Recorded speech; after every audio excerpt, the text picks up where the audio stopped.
ಇಲ್ಲ ಅಂತಾರೆ.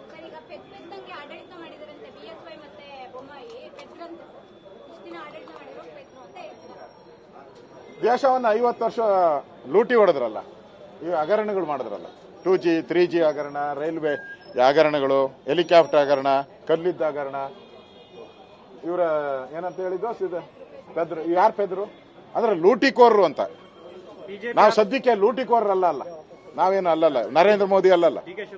BJP office ಬೀಗ ಹಾಕಕ್ಕೆ ಹೇಳಿ, ಅವರಿಗೆ ಬಿಜೆಪಿ ಆಫೀಸ್ ಬೀಗ ಹಾಕಕ್ಕೆ ಹೇಳಿ ಅಂತ ಡಿ ಕೆ ಶಿವಕುಮಾರ್. ಪಾಪರ್ ಆಗಿರೋದು ಕಾಂಗ್ರೆಸ್ ಆಫೀಸ್ ರೀ, ಪಾಪರ್ ಆಗಿರೋದು ಕಾಂಗ್ರೆಸ್ ಆಫೀಸು. ದುಡ್ಡು ಕೊಡಕ್ಕೆ ರೈತರಿಗೆ ದುಡ್ಡು ಕೊಡಕ್ಕಿಲ್ಲ, ರಸ್ತೆಗೆ ದುಡ್ಡಿಲ್ಲ, ಎಕ್ಸಾಮ್ ಫೀಸ್ ಕಟ್ಟಕ್ಕೂ ಅವ್ರ ಹತ್ರ ದುಡ್ಡಿಲ್ಲ, ಆಮೇಲೆ ಹಾಸ್ಪಿಟ್ಲಿಗೆ ದುಡ್ಡಿಲ್ಲ, MLA ಫಂಡ್ ರಿಲೀಸ್ ಮಾಡಕ್ಕೆ ದುಡ್ಡಿಲ್ಲ.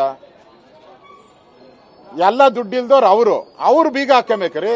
ನಾವ್ಯಾಕೆ ಬೀಗ ಹಾಕೋಣ? ನಮ್ಮ ಸರ್ಕಾರ ನೋಡ್ರಿ, ನಮ್ಮ ಸರ್ಕಾರ ಇದ್ದಾಗ ಯಥೇಚ್ಛವಾದಂಥ ನೀರು, ಫುಲ್ ವಾಟರ್, ಯಥೇಚ್ಛವಾದಂಥ power, full power, surplus power. ಇವ್ರು ಬಂದ್ಮೇಲೆ ನೋ ವಾಟರ್ ನೋ ಪವರ್. ಯಾರ್ರೀ ಬೀಗ ಹಾಕ್ಬೇಕು? ಡಿ ಕೆ ಶಿವಕುಮಾರ್ ಅವರೇ, ಯಾರು ಬೀಗ ಹಾಕ್ಬೇಕು? ಖಾಲಿ ನೀರು ಖಾಲಿ, ಪವರು ಖಾಲಿ. ಬೀಗ ಹಾಕ್ಬೇಕಾಗಿರೋದು ನಿಮಗ್ರಿ.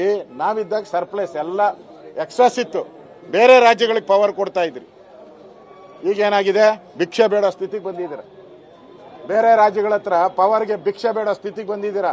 ನಾವಿದ್ದಾಗ ಬೇರೆ ರಾಜ್ಯಗಳಿಗೆ ನಮ್ಮ ಪವರ್ ಕೊಡ್ತಾ ಇದ್ರಿ, ಎಲೆಕ್ಟ್ರಿಸಿಟಿ ಪವರ್ ಸರ್ಪ್ಲಸ್. ಈಗ ಕಾಂಗ್ರೆಸ್ ಓಪ್ಲೆಸ್. ಜನ ತೀರ್ಮಾನ ಮಾಡಲಿ. ಯಾವುದು ಏನ ಪೆದ್ರು ಅಂದ್ರಲ್ಲ, ಯಾರು ಪೆದ್ರು ಅಂತ ತಿಳ್ಕೊಂಡು. ನಮ್ಮಿದ್ದಾಗ surplus power, water surplus.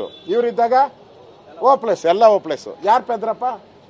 Siddaramaiah ಪೆದ್ರ, Bommai ಪೆದ್ರ ಅಂತ ಅವರೇ ಜನಾನೇ ತೀರ್ಮಾನ ಮಾಡ್ತಾರೆ. 8 ತಿಂಗಳಾಯ್ತು ರೀ ಬಂದು, ಬೀಗ ಹಾಕ್ಸ್ಕೊಳೋ ಸ್ಟೇಜಿಗೆ ಬಂದ್ಬಿಟ್ರಲ್ರಿ ನೀವು ರೀ.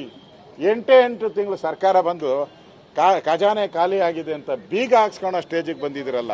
ನಿಮ್ಗೇನಾದ್ರೂ ಮಾನ ಮರ್ಯಾದೆ ಇದೆಯೇನ್ರಿ?